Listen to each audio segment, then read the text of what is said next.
Yun, adali.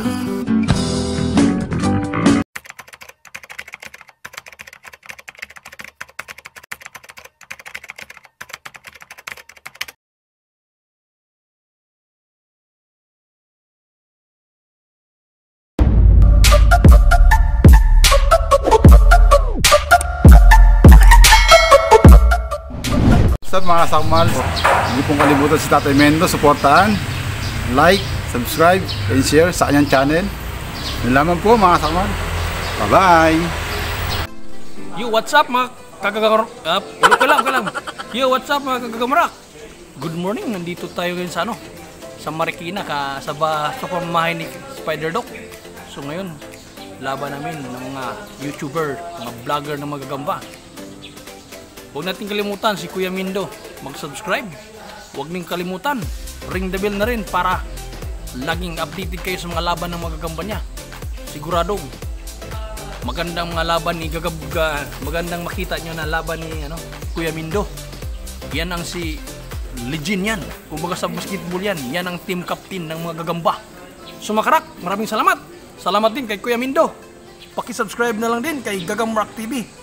Ring the bell na rin para maging active na rin kayo sa YouTube channel ni Gagamrak. Salamat! Yun, so yun mga gamba, magandang araw. Marami ng tawag dito, dami ng na kinakabahan, baka daw mawala yung Jinsan. Hindi totoo yan. Dati naman mga gamba, wala yan eh. Tapos, dati Masbate lang, wala rin ng Cebu noon. Kaya huwag kayo mag-alala, yung mga nag-aalala dyan na wala ng Jinsan, huwag kayo mag-alala kung mawala yan. Bola lang yan. At balik tayo sa dati, Masbate, yan. Marami naman Masbate. Saka, kung yung problemahin kung ang Tagalog maliliit lang, tama lang yung panglaban. Marami namang sukat ang Tagalog din. Wala nga lang jumbo. Kaya, pinibis lang tayo dito makakamba sa atin, at least mura yung Tagalog. Sa totoo lang, hindi naman ako talaga masyadong nagbibisaya noon. Hindi totoo yan. Kasi nga, wala masyadong kita malaking puhunan. Pero dati talagang marami yan. Hindi rin ako nawawala ng Bisaya. Kaya lang kasi, mabagal ang kita dyan. Sa negosyante tayo, hindi naman tayo maglalaban eh. Yung mga maglalaban hindi ko masyadong sinusuplayan noon kasi ko kanina. Hindi ko masyado nasusuplayan kasi mabagal ang usad ng hanap buhay pagka yung malaking panglaban lang.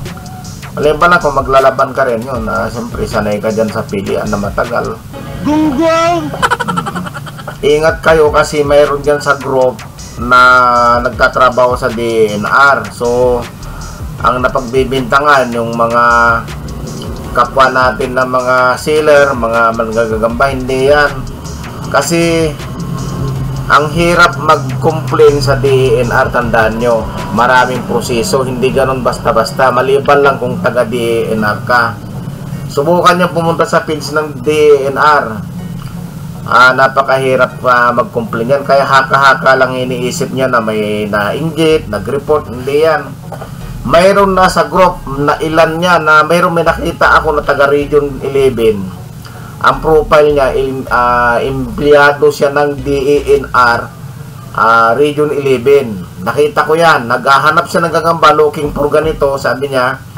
And then, kinlik ko yung profile niya, yung FB account niya. Nakita ko nagtatrabaho siya sa DNR. Kaya, yung mga kapwa natin na magagamba, wala yan. Matagal natin nagagamba mga gamba, walang nagre-report dyan. Ambot sa langaw. Ang nagre-report din dyan yung mga kunwari, mga buyer. Yan, nakikita kasi tayo sa social media. Walang pakundangan yung mga pagla-live dyan, mga transaksyon na nasa FB. Pansinin nyo yung sa akin mga gamba, minsan lang ako puro YouTube yung ko. Tutok ko kasi pagka sa FB kasi kakalat yan, saka madali nilang malukit. Hindi totoo yan. Sa YouTube kasi pwede naman kasing matagal hindi naman kasi nila kaagad-agad maano yun sa YouTube gawa nung yung content kasi pwede naman sabi matagal na yung video na yan eh. Kaya na-upload ko lang kanina. Pwede yung pasinungalingan na ganun. Pero pagka nag-live ka sa FB, kitang-kita mga kagamba na yun on the spot, yung araw na yun may dumating kang gagamba. Yan. So, ay magagaling lang kasi itong mga baguhan akala nila makakatulong sa kanilang ganon. Pa-live sila lagi, live ng live, pag dumating live, sige. Pansinin yung mga kagamba, bihira akong karamihan upload sa akin. Pinupost ko, hindi ako nagla-live. Pag nag-live ako sa sa YouTube channel kasi iba kasi sa YouTube channel iba naman sa FB kasi. Oo, ganon. So maging safe sana tayo pag pumilos tayo. Kasi itong mga baguhan nakala nila ganon. Ang hirap magreklamo diyan sa DNR, tandaan nyo mga kagamba. Kasi kung simple lang mag-complain diyan, matagal na tayong diyan tinapos. At isa pa kasi hindi rin sila basta-basta kikilos gawa ng wala man naman batas kasi hindi naman yan hayop kasi insekto yan. Ngayon yung mga nagko-courier naman na nagpapadala dito sa Luzon galing din sa Cebu, ang Cebu kasi hindi na dumadaan sa courier hindi nila pinapadaan sa LBC o GRS, hindi na bus lang yan o kaya yung mga roro yan na pinapadaan mga kagamba. Kaya mangilan-ngilan lang yung may Cebu, yung mga legitimate lang na mga buyer.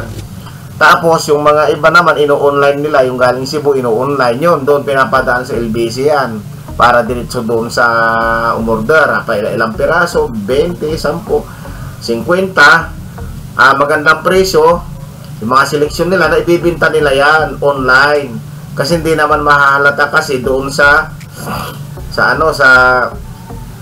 bagahe, maliban lang kung bubuksan. Ngayon, yung nagtitimbre mga kagamba ng gagamba papuntang Luzon, kasamahan din nila yan yung nagtitimbre yan. Kasi anong idea nung DNR na ito pinadala kay ganyan, ito kay... Siyempre, yung taga-DNR mismo, magkukunwaring buyer yan, and then tatanong niya paano proseso, paano ganyan-ganyan, bibigyan nilang idea, hindi nila kasi tinitignan yung profile niya. Taga-DNR pala siya. Nakita ko yan mga kagamba sa group. Tinignan ko yung profile niya, looking for ganyan, sabi niya. Tapos tinignan ko kasi PPM ko sana siya. Aba, nakita ko DNR siya nagtatrabaho. Gusto ko sana mag-comment doon sa post niya Naghanap pa ng gagamba, taga-DNR ka naman. Ganyan ko sana kaya napigilan ko yung sarili ko. Hindi, ang pagkakamali ko, hindi ko natandaan, hindi ko na-screenshot yung kung saan group siya nag-post.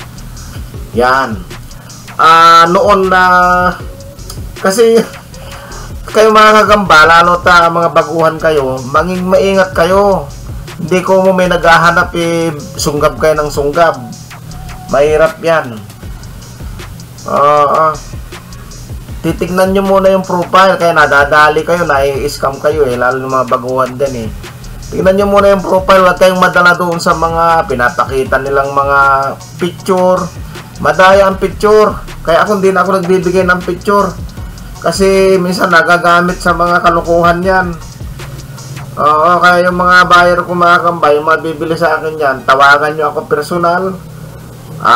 Kung messenger, hindi tayo magkaintindihan kasi lagi ako nasa labas. Mas maganda, i-text mo ka ako kaagad, ako tatawag sa'yo kung wala kang bang tawag. I-text mo lang ako, paramdam ka lang. Sabi mo, sure buyer ako, tawag ka, ganun. Tawagan kita kaagad.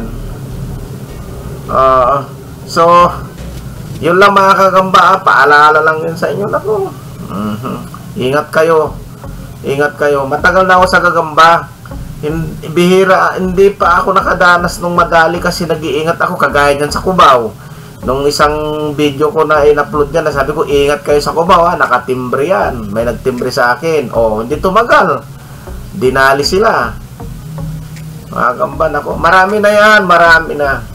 Dati dumating 20,000 gagamba sa Cubao, tinira sila. Hindi ko nababanggitin kung sino yon, yung mga malaking buyer na yan dito sa Metro Manila. Mga veterano yan, halos sa kasabayan ko yung mga yan. So yan mga kakamba, panoorin natin tong laban na ito. Ayan, ang picture. Ayun mga kamba, ito yung paglalabanin natin. Ito yung tigre, ayan tigrehan niya ayan. Ito naman yung brown. Ayan, yan yung brown ayan. Paglabanin na natin ha. Big red sa brown. Sa apple pala. Ayan. Oh.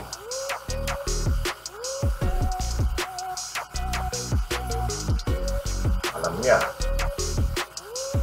Oh. Maglag ka agad yung itim. Pigil pala. Maglag ka agad yung pigil. Oh. Yun, dali. Yun. Ganda. Lupit nito. Pagtulala ka agad, pero nakakagat din yung tibrihan.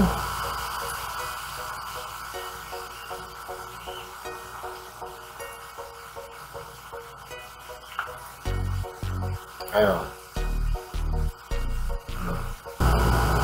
Nagkatis din yung brown. Hindi niya masaputan eh, may tama rin siya. Ayan o.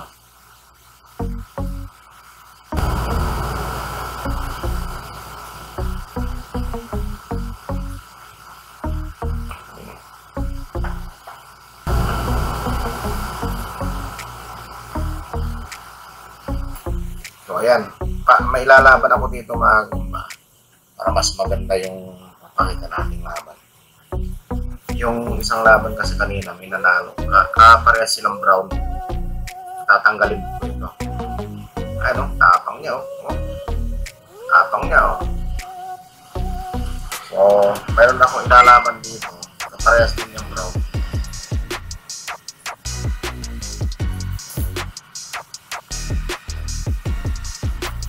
Kunin ko lang ha. Ito yun eh. Ito, matikas din ito mga kagamba. Kamukha sila. Matikas din ito. Ayan o. Ayan. Yun o. Ayan.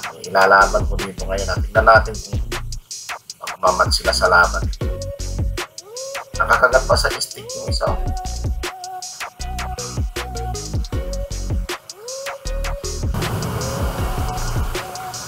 Yun o, grabe naman ako.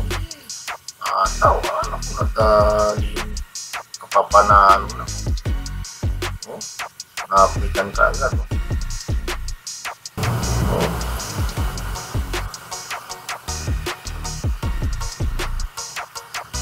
Ayun, nabilog na agad mga kagambang. Yung giling-giling. Oh my God, what is that? Oh my God! What is that? Yung giling-giling. Ayun o, bilog ka agad o. Ang giling-giling. So yun, mga gamba ha. Napanood nyo ha. Dali. Hanggang sa muli ha. Maraming salamat ha. Yo, what's up mga ka-Maze? Ako nga pala si Amazing Spider PH.